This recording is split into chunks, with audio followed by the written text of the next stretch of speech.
Olá, pensadores! Aqui é Adriana Tavares e esse é o Pensamento Reflexivo, o nosso espaço para falar sobre o ser humano, sobre os mistérios que nos envolvem.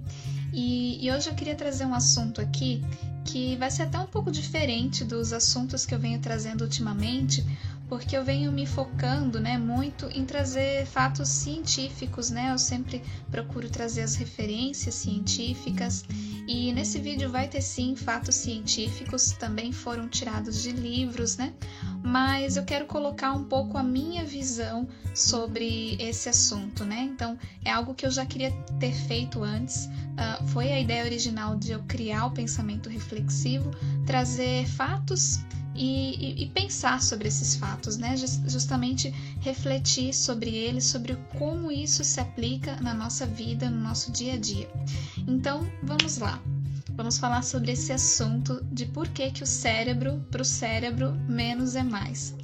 Hoje nós vamos falar um pouco sobre neurônios e sobre como se forma o nosso cérebro. E algo magnífico, muito incrível mesmo, que eu fico fascinada, é a quantidade de neurônios que se formam, Então, primeiro, antes, vamos entender um pouquinho, porque nem todo mundo sabe, Embora todo mundo já ouviu falar de neurônios, Os neurônios, eles são as células do nosso sistema nervoso. Além dos neurônios, nós temos também as sinapses, que são as conexões que se formam entre essas células. Os neurônios conectados com outros neurônios, eles transmitem impulsos elétricos, e transmitem informação no nosso corpo. Então, os neurônios, o sistema nervoso, ele é o sistema elétrico do nosso corpo e é uma das principais fontes de transmissão de informação do nosso corpo junto com o sistema hormonal, que é o sistema de informação, mas através de meios químicos. Então, esses neurônios, eles começam a se formar no 42º dia depois da concepção. Então, quando a mulher está grávida, ali no 42º dia começa a se formar os primeiros neurônios do bebê. E 4 meses depois, esse bebê ele já vai ter centenas de bilhões de neurônios, o que é muito incrível, porque são aproximadamente 9.500 novos neurônios por segundo.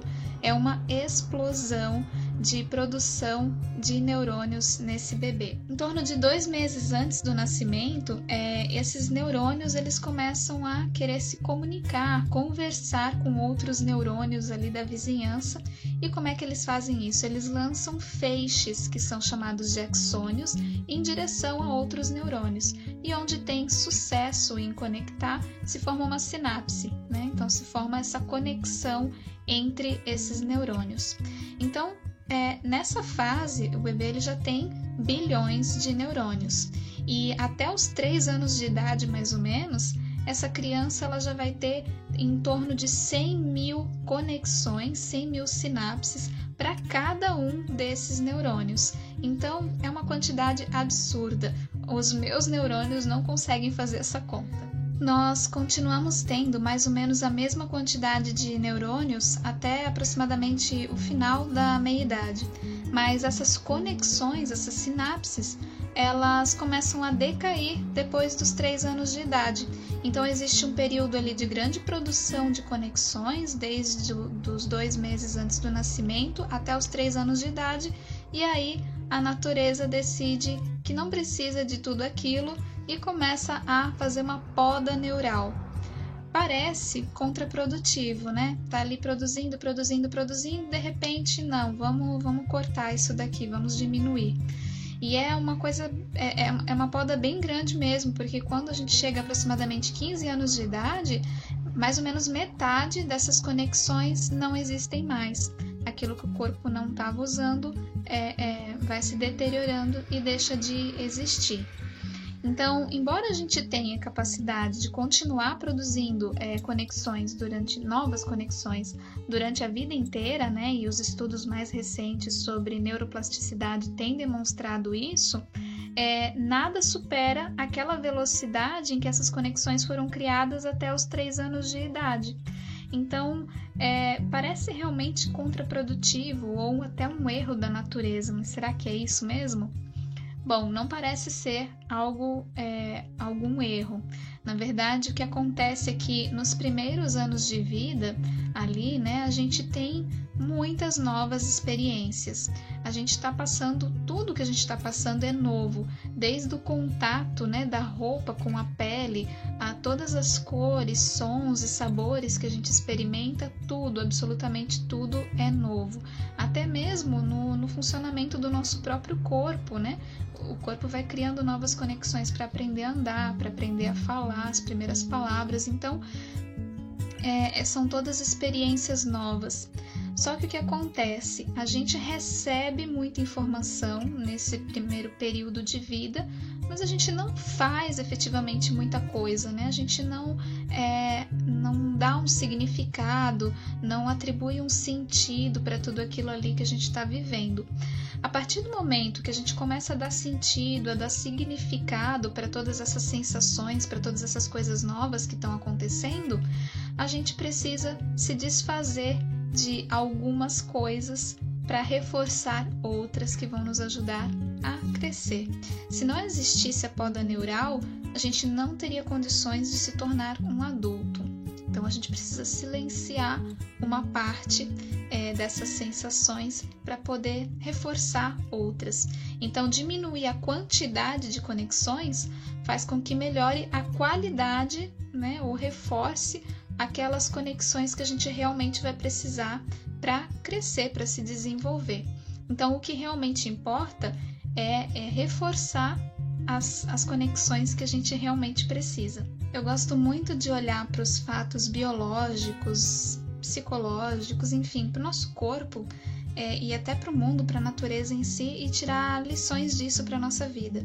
Acho que a natureza é a melhor fonte de informações que a gente tem sobre como a gente realmente deve viver da melhor forma possível.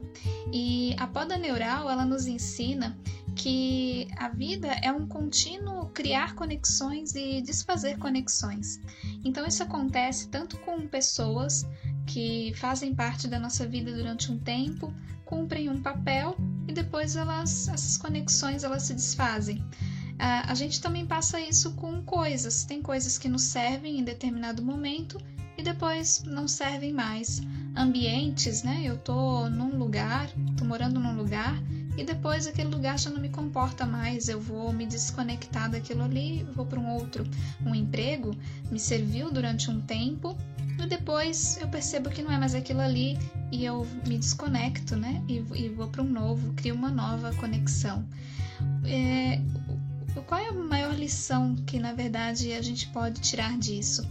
Muitas vezes, né, a gente tem muita dificuldade dessa desconexão, parece que a gente está perdendo algo quando a gente tem que fazer uma mudança, quando a gente tem que deixar algo para conseguir outra coisa. A gente quer manter tudo, a gente não quer se desfazer de nada, a gente quer ter todas as coisas, saber todas as coisas, fazer todas as coisas. E isso a própria natureza nos mostra que não é possível. Sim, a gente pode, como no caso da criança, que ela cria ali muitas conexões naqueles primeiros anos de vida, porque ela está experimentando muitas coisas, mas depois que ela já experimentou, o corpo dela já percebeu o que ela realmente precisava e se desfez daquilo que não precisava. Então, na nossa vida é assim também. A gente pode experimentar várias coisas, criar, né?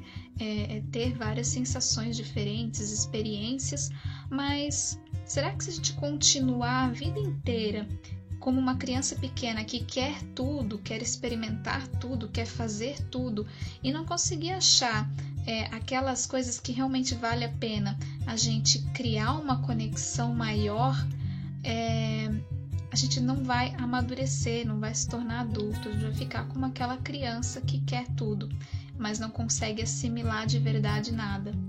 Então, essa é uma lição importante e é algo pelo qual eu tenho vivido os últimos meses, né? De a gente realmente encontrar aquilo que é importante e reforçar essas conexões importantes. E outras coisas a gente tem que deixar ir. Isso acontece com pessoas também. Tem pessoas que fazem parte da nossa vida durante um tempo e depois a gente tem que deixar ir. E não quer dizer que a gente tenha que ficar com raiva dessa pessoa, porque as pessoas são livres, né? Então a gente se conecta com algumas durante um tempo e depois desconecta. Outras pessoas é muito bom a gente desconectar, né? Porque não estão agregando, né? E outra coisa com relação a pessoas, será que a quantidade, né, é o mais importante? A gente vê hoje muita ênfase em ter muitos amigos nas redes sociais, ter muitos seguidores. E será que a quantidade é o mais importante? Será que vale mais a pena eu ter 2 ou 3 bons amigos de verdade, ou eu ter 5.000 pessoas me seguindo numa rede social que não vão se importar em nada se eu morrer amanhã? Então, essa questão da quantidade em várias coisas da vida, né? E aí a gente pensa também na questão dos nossos próprios hábitos de consumo também, né? De ter muitas coisas e que não tem um valor real, ou a gente ter poucas coisas, mas coisas boas que vão durar, né? Então, essa coisa do consumismo também, tudo isso a gente pode tirar a lição dessa poda neural, de que da gente ter menos, mas de melhor qualidade. Então, nas nossas relações, nos nossos hábitos, nas coisas que a gente aprende, nas coisas que a gente estuda, como a gente gasta o nosso tempo. Então, eu achei fascinante, né, quando eu comecei a pensar sobre esse ponto de vista, né? E, na verdade, assim, eu li um livro esse ano, que é o Essencialismo. Eu já usei ele em vários outros vídeos aqui do canal. O foco dele é isso, né? É como a gente ter menos, porém melhor. Então, a gente viver com aquilo que é essencial, fazer aquilo que é essencial, é uma leitura excelente que eu recomendo. E, enfim, essa era a reflexão dessa semana. Eu espero que vocês tenham gostado. E se você gostou, encaminha para outras pessoas que podem tirar proveito disso também. E se inscreve aqui no canal, compartilha, curte, enfim. Deixa um comentário, me fala o que você achou.